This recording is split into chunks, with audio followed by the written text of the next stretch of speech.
কলিযুগে ঘটবে এই 5 অঘটন। শ্রীকৃষ্ণের বলা এই 5 সত্য আজ অক্ষরে অক্ষরে মিলে যাচ্ছে। শ্রীকৃষ্ণ বলেছিলেন এই 5 অঘটন ঘটবেই কলিযুগে। জানেন কলিযুগে আর কি কি ঘটার ভবিষ্যৎবাণী করেছিলেন শ্রীকৃষ্ণ? দেখুন, কলিযুগ সম্পর্কে পাণ্ডবরা ভগবান শ্রীকৃষ্ণকে প্রশ্ন করেছিলেন যে কলিযুগের প্রকৃতি কেমন হবে। এই প্রশ্নের উত্তরের জন্য ভগবান শ্রীকৃষ্ণ 5 পাণ্ডবকে একটি বনে নিয়ে গিয়ে বললেন, এই জঙ্গলের 5টি দিকে তোমরা 5 জন ভিন্ন ভিন্ন অভিমুখে যাত্রা শুরু করো এবং ভিন্ন ভিন্ন অভিমুখে যাত্রা করার পর প্রথম যে ঘটনাটি তোমরা লক্ষ্য করবে সেটি আমার কাছে এসে ব্যক্ত করো। ভগবান শ্রীকৃষ্ণের কথা অনুযায়ী পঞ্চপাণ্ডবরা জঙ্গলের 5টি অভিমুখে যাত্রা শুরু করে। সবার প্রথমে যুধিষ্ঠির ফিরে এলেন। তিনি শ্রীকৃষ্ণের কাছে একটি অদ্ভুত ঘটনার কথা ব্যক্ত করলেন। তিনি দেখতে পেলেন 2 সুর বিশিষ্ট একটি হাতি জলাশয়ে খেলা করছে। এই ঘটনাটি দেখার পর তিনি শ্রীকৃষ্ণের কাছে এসে সম্পূর্ণ ঘটনাটি ব্যক্ত করেন এবং অদ্ভুত 2 সুর হাতিটির প্রকৃতি সম্পর্কে জানতে চান শ্রীকৃষ্ণের কাছে। শ্রীকৃষ্ণ যখন বলেন যে কলিযুগে মানুষ হবে ঠিক এই রকম। কলিযুগের বেশিরভাগ মানুষ হবে মিথ্যেবাদী এবং স্বার্থপর। তারা মুখে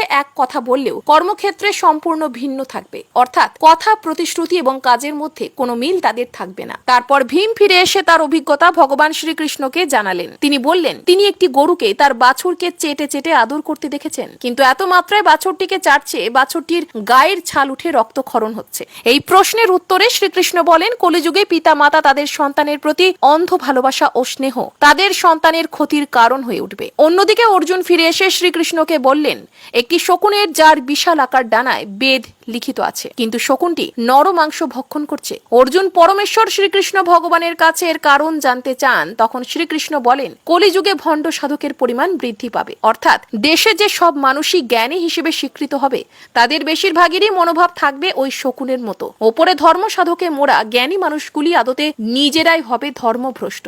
এরপর নকুল ফিরে এসে ভগবান শ্রীকৃষ্ণকে তার অভিজ্ঞতা জানালেন। তিনি শ্রীকৃষ্ণকে বললেন এক বিশাল আকার পাথরখণ্ড পাহাড় থেকে গড়িয়ে নিচে পড়ছে। কোন বৃক্ষ তাকে আটকাবার ক্ষমতা রাখছে না। সেই পাথরটি সবকিছু দুমড়ে মুচড়ে ভয়ঙ্কর গতিতে নিচের দিকে নেমে আসছে। এইভাবে কিছুক্ষণ নামার পর একটি গুল্ম অর্থাৎ ছোট গাছের গোড়ায় এসে পাথরটি থেমে যায় এবং বন্ধ হয়ে যায় তার তাণ্ডব লীলা। এই ঘটনা শ্রীকৃষ্ণকে জানালে শ্রীকৃষ্ণ তার পরিপ্রেক্ষিতে বলেন কলিযুগে মানুষের পাপের আকার ওই পাথরের মতন হবে, যা তার জীবনকে তছনছ করে দেবে, ধ্বংসের অভিমুখে চালিত করবে গোটা সমাজকে। কিন্তু যদি কোনো মানুষ শুদ্ধ মনে শুধুমাত্র আমারই শরণাপন্ন হয় তবে তাকে আমি সর্ববিপদ থেকে রক্ষা করব। অর্থাৎ সামান্য ওই ছোট গাছের মতো কেউ যদি আমার ভজনা করে সমস্ত পাপ তাহলে সেখানেই বিলুপ্ত হবে। এরপর সহদেব তিনি তার অভিজ্ঞতার কথা শ্রীকৃষ্ণকে জানালেন। তিনি দেখলেন জঙ্গলের মাঝে বেশ কয়েকটি কুয়ো, কিন্তু আশ্চর্যের বিষয় হলো এদের মধ্যে সব থেকে গভীরতম যে কুয়োটি তাতেই জল নেই। শ্রীকৃষ্ণ এই কথাটি শুনে বললেন যে কলিযুগে সমাজের সব থেকে অর্থশালী ক্ষমতাশালী ব্যক্তিরাই